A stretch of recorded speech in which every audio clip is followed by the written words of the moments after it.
Viajar a Israel cada año se ha convertido en necesidad para nuestra vida. Es un reencuentro anhelado y un dolor compartido. Este viaje está lleno de emociones encontradas, de sentimientos contradictorios, sentimientos de incredulidad ante una situación política y espiritual en la que se encuentran estos dos pueblos en guerra desde hace siglos. Por un lado, ver la tragedia de Israel, perseguido hasta casi el exterminio, su lucha por sobrevivir a lo largo de generaciones sin abandonar el llamado de Dios de la transmisión de la Torá. Es el pueblo del libro que escapa y sale victorioso a pesar de su tragedia, transportando los rollos de la Escritura, atravesando el mundo a lo largo de los siglos, siempre errante, siempre perseguido, hasta llegar el año 1948, en el que recibe el derecho legal de tener un hogar, el Estado de Israel. Pero hoy no ha terminado su dolor, sino que se hace constante y permanente su inseguridad, su precariedad. Las lamentaciones que hace Jeremías hace 2500 años son como las noticias de los periódicos de la actualidad. Sión extendió sus manos, no tiene quien la consuele. Yahvé dio mandamiento contra Jacob, que sus vecinos fuesen sus enemigos. Jerusalén fue objeto de abominación entre ellos. Oyeron que gemía, mas no hay consolador para mí. ¿A quién te compararé para consolarte, oh hija de Sión? Porque grande como el mar es tu quebrantamiento. ¿Quién te sanará? Sus enemigos la rodean y están dentro de sus muros. La tensión se percibe en cada esquina, y el caballo de la guerra no cesa de pisotear la tierra, de sur a norte. También los palestinos causan un profundo dolor. Trabajan duramente para sobrevivir y son utilizados y manipulados por su propio pueblo, usados como ariete en la batalla, sin compasión. Llevados a la muerte sus mujeres y sus niños, son despedazados por sus propios gobernantes, envenenados por dentro con el odio y la violencia, por sus propios maestros, por sus líderes religiosos.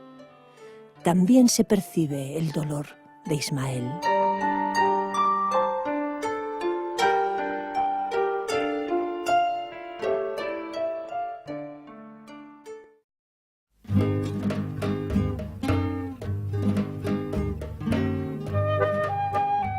Pero también este viaje está lleno de alegrías y enseñanzas espirituales.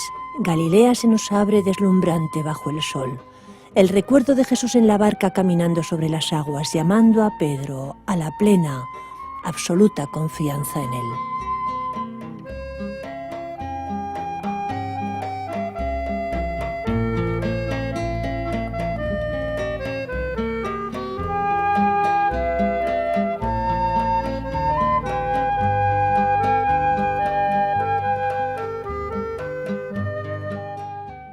Miguel dentro del barco nos recuerda este pasaje y podemos imaginar a Pedro tomando la mano de Jesús antes de ahogarse y escuchando la pena del Señor al ser un hombre de poca fe, como casi todos nosotros. Jesús mandó a sus discípulos que fueran al otro lado del mar de Galilea, pues probablemente hacia la zona donde vamos nosotros, justo porque por ahí es donde vamos, donde se apareció Jesús sobre las aguas, según dicen. Entonces Jesús se fue al monte a orar. Bueno, se fue al monte y pasó la noche orando.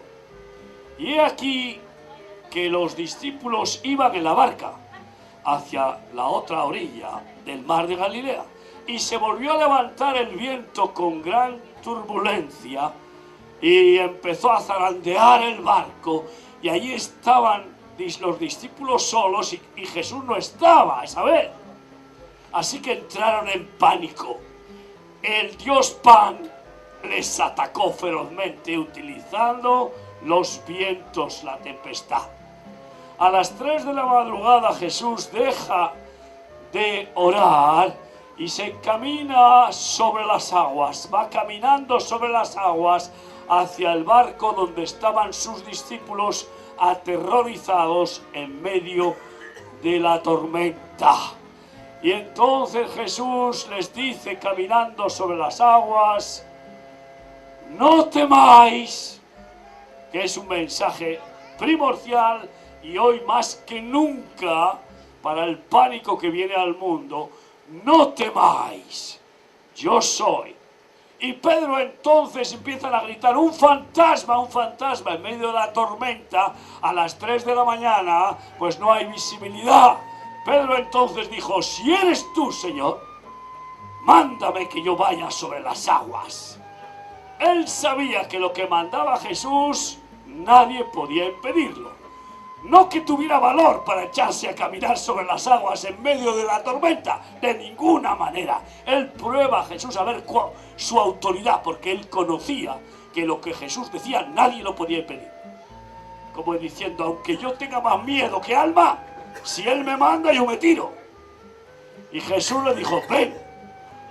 Y él se lanzó al agua y comenzó a caminar hacia Jesús y Jesús hacia él. Y entonces ya estaban cerca del barco y Pedro dejó de mirar a Jesús y miró a la tormenta. ¿Y qué pasa si tú y yo dejamos de mirar a Jesús y miramos nuestro alrededor? Pues esto es un caos. Si miramos a este mundo nos dan ganas de meternos en la cama y no salir de ahí. Y se comenzó a hundir. Y entonces Jesús le dijo, hombre de poca fe, ¿por qué dudaste? Y entonces Jesús le agarró y no dejó que se hundiera y lo subió al barco. Y Jesús subió con él. Y entonces, una vez que subieron al barco, la tormenta se calmó por completo. Y los discípulos todos siendo judíos, le adoraron y dijeron, en verdad, tú eres el Hijo de Dios.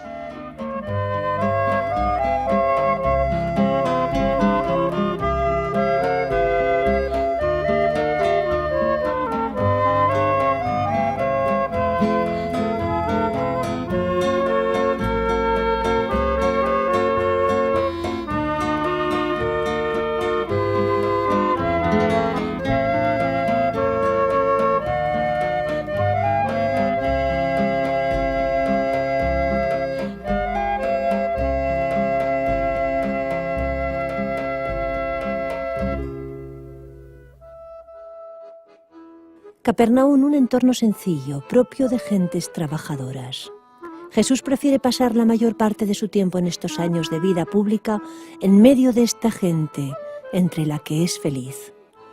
Aquí sana a la suegra de Pedro, les da la pesca milagrosa, multiplica los panes y los peces, discipula a sus apóstoles, sana a todos, resucita a los muertos, echa demonios, les enseña el mensaje que revoluciona y revolucionará la historia de la humanidad.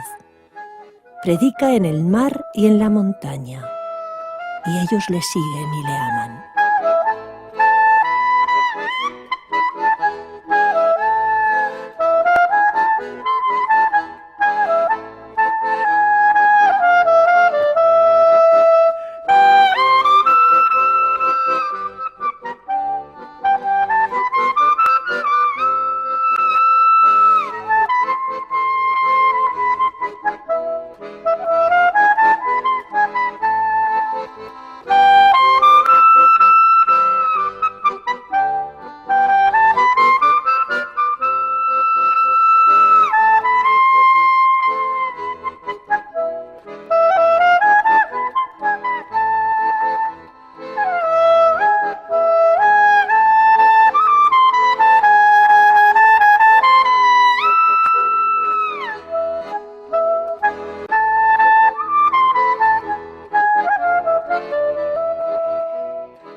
La visita a Cesarea de Filipos nos recuerda el mensaje de Jesús y la gran pregunta: ¿quién decís vosotros que soy yo?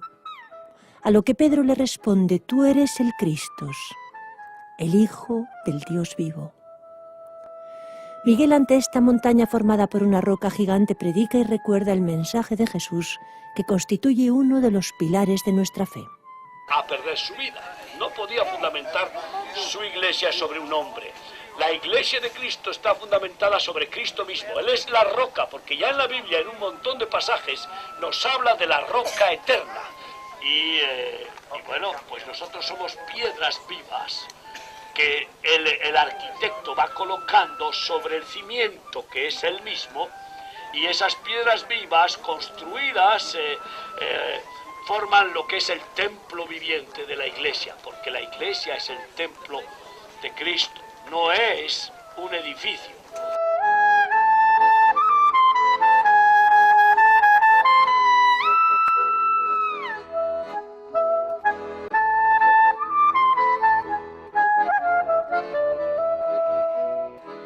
Después de pasear por la Alta Galilea, las ciudades del norte, el recuerdo está muy cercano todavía del ataque de Hamás desde el Líbano. Esta zona tuvo que ser completamente evacuada.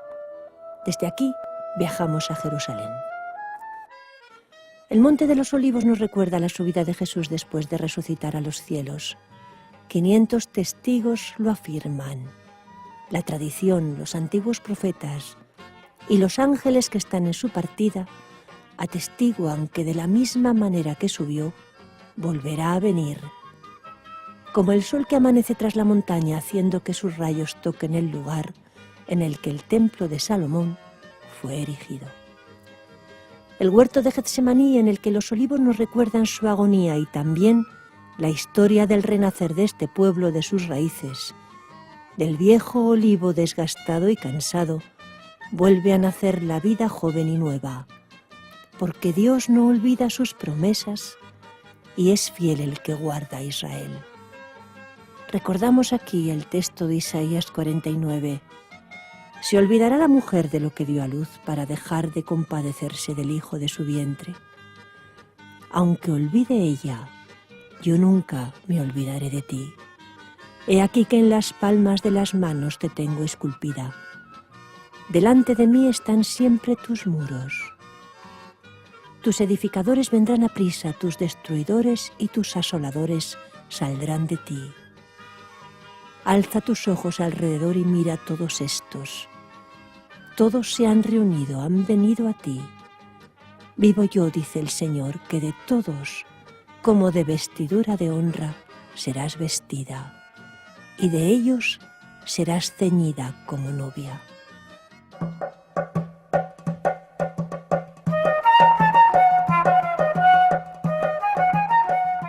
El primer congreso profético de Sefarad Israel refleja un ambiente de paz y sentimos la calurosa presencia del Señor.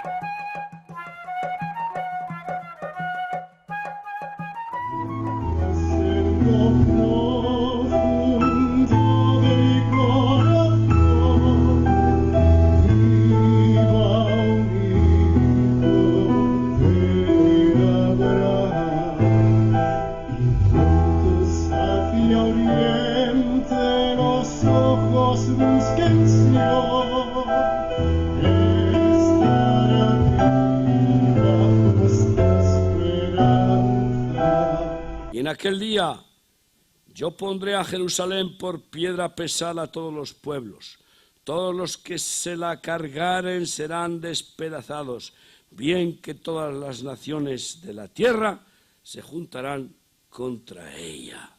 Jerusalén, piedra de tropiezo para todo el mundo. Esta piedra de tropiezo de esta ciudad va a producir un incremento del antisemitismo mundial, a tales niveles que por fin se cumplirá la profecía de la Aliyá total, de que ningún israelita se quede fuera de su tierra porque lo matarán. Porque si Dios cumplió la promesa de devolver la tierra a su pueblo, ¿cómo es que su pueblo no vuelve a la tierra? Cuando Dios les dice: salid de Babilonia, pueblo mío, y volved a mi tierra, porque allí os voy a pulir como el oro y como la plata. tanto que les va a pulir que solo un remanente podrá ser salvo, una tercera parte de toda la población de israelita mundial concentrada en Israel. Porque yo enviaré primero los pescadores para que vuelvan a casa. Esa ha sido la línea durante todos estos años. Pescadores de distintas instituciones y de la agencia judía internacional y de mil maneras. Pero como no hacen caso, dice, yo enviaré después los cazadores. Y los cazadores no perdonan, matan. La palabra cazador viene de Nimrod, el primer cazador de los hombres, y esos matan. Así que el que no huya, lo matarán. Hermanos míos, le preguntaban a Netanyahu, cuando era primer ministro en este país, en 1997 le preguntó el doctor John Hage, le preguntó, ¿cree usted que Rusia atacará alguna vez a Israel? Netanyahu lo miró fijamente y después de un silencio dijo, pues claro que lo hará, porque está escrito en la Torá. ¡Qué tremendo! Por supuesto que sí, dijo. La Torá lo dice. Está escrito en Ezequiel, claro. Dice así, Ezequiel 38, 1 a 3, está hablando de Gog. ¿Sabes? Vino a mí palabra de Yahvé diciendo, hijo de hombre, pon tu rostro contra Gog en tierra de Magog, príncipe soberano de Mesec y Tubal, y profetiza contra él. Y di, así ha dicho Yahvé el Señor, he aquí, yo estoy contra ti, oh Gog, príncipe soberano de Mesec y Tubal. Sabemos que Putin está preparando el Parlamento para regresar y ha puesto a este primer ministro para que después le prepare el regreso. Y ese hombre tiene planes de megalómanos tremendos.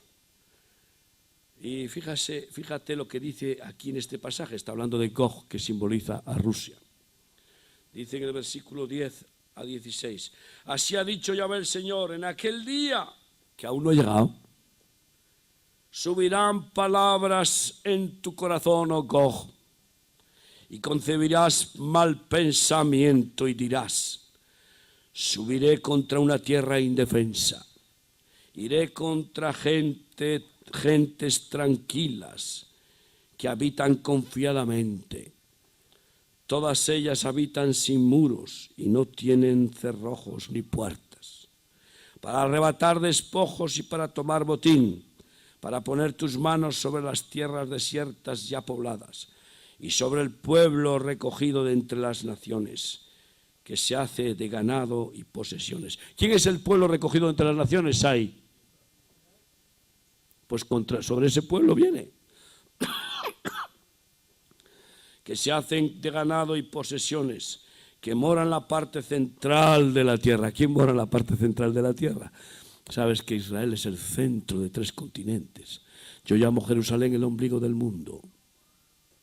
Y dice así Salmo 74, 18. Acuérdate de esto, oh Dios, que el enemigo ha afrentado a Yahvé y pueblo insensato ha blasfemado tu nombre. Aquí tenemos pueblo insensato blasfemando constantemente contra el nombre de Israel, de Yahvé y de Yeshua. No entregues a las fieras el alma de tu tórtola. ¡Qué hermosura! Quiero repetir esta oración una y otra vez. La tórtola es uno de los símbolos de Israel y es símbolo del Espíritu Santo y es nuestro símbolo de Remá. No entregues a las fieras el alma de tu tórtola y no olvides para siempre la congregación de tus afligidos. Mira al pacto, al antiguo y al nuevo, mira al pacto, Dios es Dios de pactos. Porque los lugares tenebrosos de la tierra están llenos de habitaciones de violencia. No vuelva avergonzado el abatido. El afligido y el menesteroso alabarán tu nombre. Levántate, oh Dios, aboga tu causa. Israel es tu causa. La iglesia de Jesús es tu causa. Acuérdate de cómo el insensato te injuria cada día. No olvides las voces de tus enemigos. El alboroto de los que se levantan contra ti sube continuamente. Así oraremos como trompeteros. Clamaremos noche y día como atalayas hasta que Dios ponga a Jerusalén por justicia sobre toda la tierra.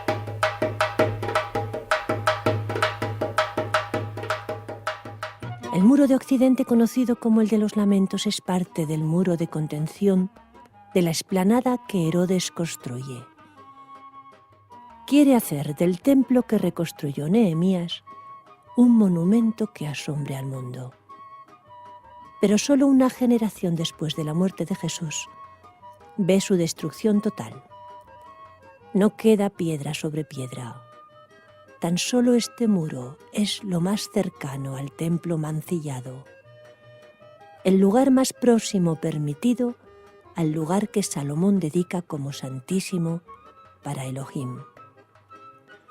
Es el lugar de encuentro, de oración diaria, día y noche. Para el remanente de ortodoxos nada en este mundo tiene interés, tan solo esta tradición, sus ritos religiosos. El Sabbat es el día que rompe la rutina de la semana. La fiesta está garantizada. Canciones, danzas, lecturas de la Torá. Es el día de regocijo, de ropa nueva y brillante, de oraciones de gratitud y de esperanza.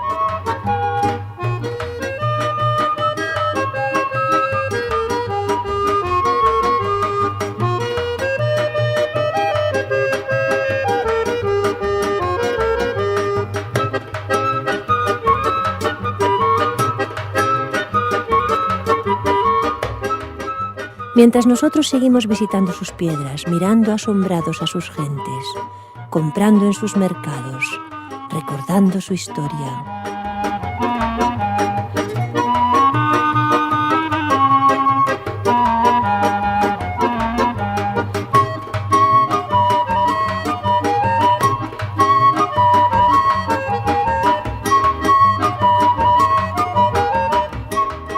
El estanque de Betesda con la iglesia de Santa Ana, en la que cantar se convierte en un placer. La sonoridad de esta capilla es una sorpresa acústica que nos pone la carne de gallina.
La visita a Metzada nos narra la decisión de Israel actual, que como el de entonces, no está dispuesto a dejar la tierra y prefiere morir antes que volver a salir de ella. En el camino nos bendice un rabino. Un hombre querido y respetado nos saluda con el mensaje de Isaías en el capítulo 14. Porque Yahvé tendrá piedad de Jacob y todavía escogerá a Israel y lo hará reposar en su tierra. Y a ellos se unirán extranjeros y se juntarán a la familia de Jacob. Y los tomarán los pueblos y los traerán a su lugar. Y la casa de Israel los poseerá por siervos y criadas en la tierra de Yahvé. Y cautivarán a los que cautivaron. y señorearán sobre los que los oprimieron.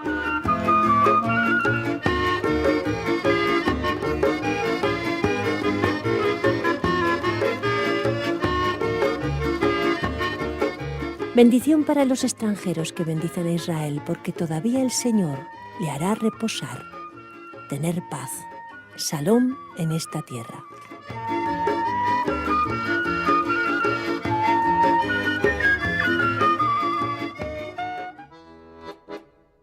El viaje culmina con la visita a la tumba y al Monte Calavera, donde tomamos la Santa Cena, y Miguel comparte de las últimas palabras de Jesús en el madero.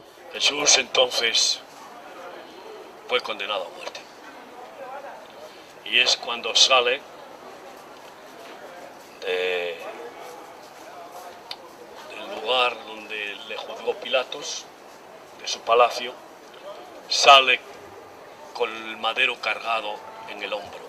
No era una cruz, era un madero, porque allí en el lugar donde se celebra la crucifixión estaba el otro madero, para formar con él la cruz. Y con ese madero al hombro, pues le acompañaron dos bandidos, que también iban a ser crucificados con él. Y ahí es donde empieza el Vía Crucis, que también habéis visitado. Y tenía que ser colgado como un maldito en el madero fuera de la ciudad, fuera del campamento. Por eso Dios nos llama a salir fuera del campamento, para llevar la maldición de los demás, para ser también sacrificados, para llevar sobre vosotros las culpas de otros, es decir, para ser corderos expiatorios, para dar la vida por los demás. Salir del campamento en lugar de estar haciendo una enramada religiosa dentro del local de culto o dentro de las murallas. Y he aquí que Jesús tropieza, está ya muy mal herido, sin fuerzas, y cae en el Vía Crucis. Y entonces ahí se le llama a un tal Sirene que le ayude a llevar el madero. Y este, pues, a la fuerza, que es lo que hacen muchos, a la fuerza llevan la carga. A la fuerza, por la fuerza de la religión llevan la carga. Este es un ejemplo tremendo, porque le ordenan los soldados con amenaza de que agarre el madero. Se solidariza, si no, no lo hubiera hecho.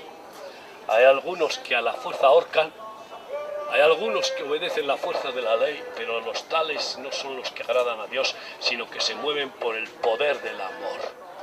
Y ahí Jesús, crucificado entre dos ladrones, uno a la izquierda y otro a la derecha. Ahí se simboliza ovejas a la derecha y cabras hacia la izquierda, según el juicio de Mateo 25. He aquí que mientras está crucificado, nada más que lo crucifican, los soldados se ríen y le escupen y le insultan y le dicen: a otro salvó, a él no se puede salvar. Y entonces el ladrón de la izquierda dice: tú eres rey de los judíos, pues sálvate tú y sálvanos a nosotros. Y el ladrón que está a la derecha dice: nosotros estamos aquí porque lo merecemos, pero este, ¿qué pecado cometió? Aún delante de la muerte, delante del juicio, no tienes ningún respeto, ningún temor. Y entonces le dice este, llamado buen ladrón, no es que es buen ladrón, no puede un ladrón ser bueno, pero un ladrón arrepentido. Entonces le dice: Señor, acuérdate de mí cuando estés en el paraíso. Y Jesús le dice: en verdad te digo, que hoy estarás conmigo en el paraíso. La hora sexta, la hora novena, desde la sexta hasta la novena, esas 3 horas se oscureció el ambiente. Desde las 12 hasta las 3 de la tarde hubo un eclipse total de sol. Y a la hora novena, a las 3 de la tarde, en pleno luz del día, se hizo absoluta oscuridad.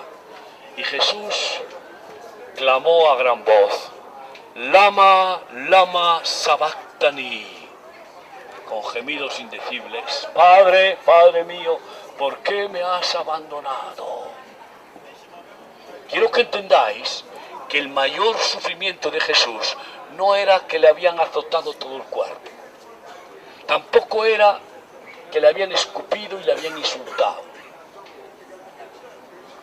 Era más que había bebido la copa de la maldad del género humano. Es como si te ponen en una copa a beber escupitajos, orines, puses y toda clase de inmundicias.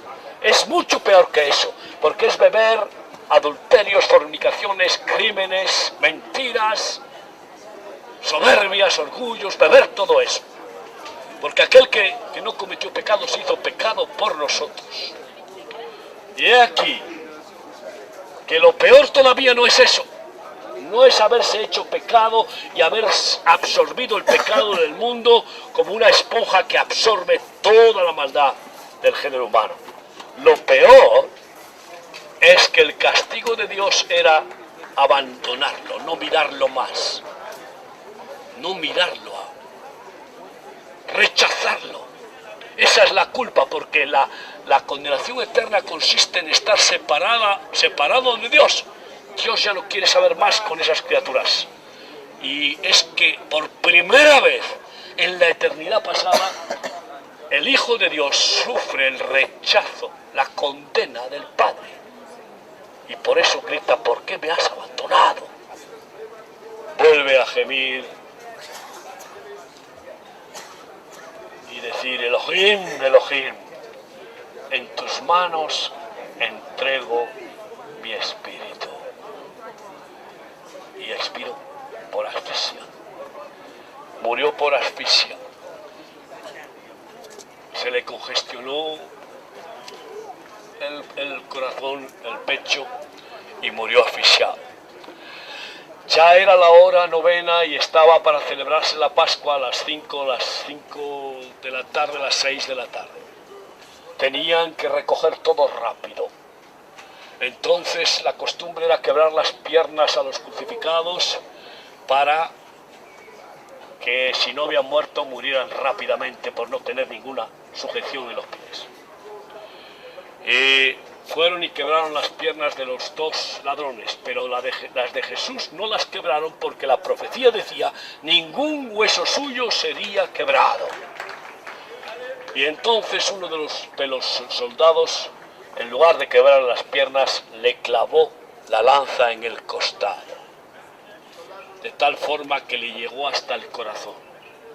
Y del corazón salió el agua que se produjo por la congestión pulmonar y la congestión de la asfixia. Y salió la poca sangre que le quedaba y el agua de su costado, de su costilla. Una vez más se cumple que de la costilla de Adán Dios hizo a la mujer, y se cumple que de la costilla de Jesucristo Él hizo a su iglesia. Qué relación tan maravillosa, porque de ahí, del costado de Jesús, es donde nosotros hemos recibido la adopción de Dios y el llamamiento para ser la esposa del Cordero. Y lo llevó a su tumba personal, que tenía preparada, que no había usado nadie, que es una cueva sobre una roca, que es donde vais a ir. Y allí lo embalsamaron. En la sábana que le envolvía echaron bien de mirra, y se formó una pasta con los ungüentos aromáticos y la mirra. Se formó una pasta con la sábana. Os digo esto para que entendáis el proceso.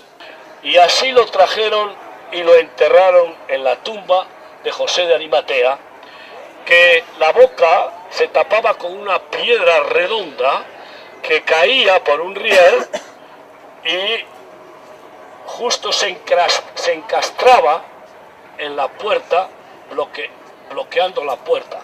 De tal forma que después, para poderlo abrir, se necesitaban bastantes hombres para abrirla. Y eso es lo que hicieron. Después vinieron los soldados y sellaron la tumba, porque habían dicho los judíos: cuidado, vigilad bien la tumba, no vaya a ser que roben el cadáver y luego digan que ha resucitado, y vaya a ser peor el haberlo matado que antes, cuando estaba vivo, y se haga de él un mito. Ya advirtieron. Y entonces pusieron soldados a vigilar la tumba y pusieron un sello romano con pena de muerte al que lo rompiera. Al tercer día, es decir, al primer día de la semana, que es el día del Señor, porque desde entonces se llama el día del Señor, es decir, el domingo, las hermanas venían a la tumba para poner aroma alrededor de la tumba y he aquí que se encontraron que la tumba estaba abierta. Y entonces un ángel estaba en la tumba. ¿Y a quién buscáis? Le dijeron, él ha resucitado. Y entonces Jesús se les aparece. Raboní, Raboní. Y vienen a él a abrazarle y dicen, no me toquéis porque aún no he ido al Padre. El primero que debía de recibirle era el Padre. Entonces las hermanas salen corriendo y van y dan la nueva a los apóstoles. Bienaventurados los que no ven y creen, como nosotros, simplemente bendecidos, porque aunque no hemos visto con los ojos de la carne, creemos. La sangre que Cristo derramó por mí cuando murió allí. La sangre que me da fuerzas de día en día, jamás perderá su poder.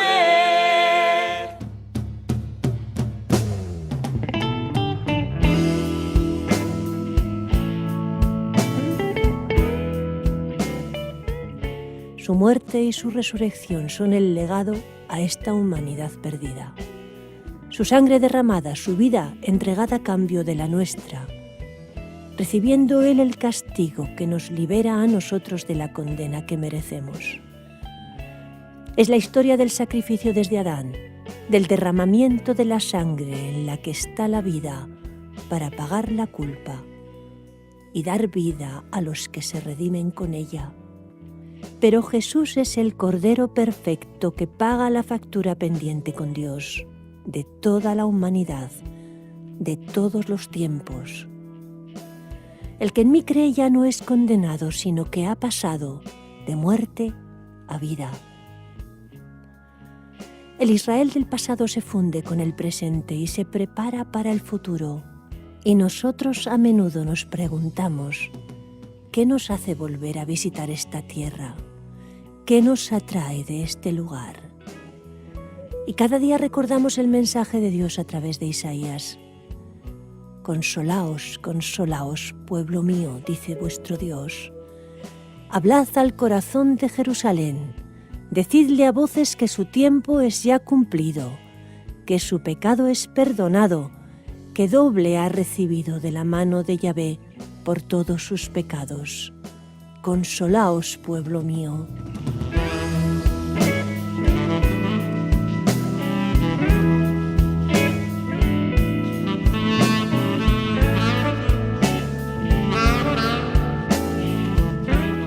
Y queremos traer este mensaje, ser consoladores, suavizar con el aceite del santo las heridas y ayudar en la cura del quebrantamiento de estos pueblos. Orar por la paz de Jerusalén, porque el día de la restauración de Israel está cercano. Podemos orar con el Salmo 74. Acuérdate de esto, que el enemigo ha afrentado a Yahvé, y pueblo insensato ha blasfemado tu nombre. Señor, no entregues a las fieras el alma de tu tórtola, y no olvides para siempre la congregación de tus afligidos. Mira al pacto, porque los lugares tenebrosos de la tierra están llenos de habitaciones de violencia.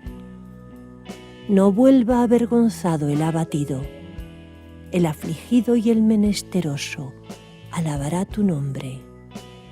Levántate, oh Dios, aboga tu causa, acuérdate de cómo el insensato te injuria cada día.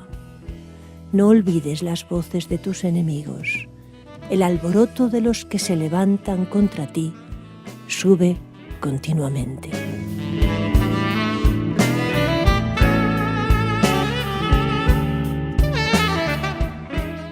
Nos unimos al pensamiento de David cuando oraba con este salmo y seguimos poniéndonos en la brecha para proclamar que Dios quiere bendecir y traer su paz sobre Jerusalén.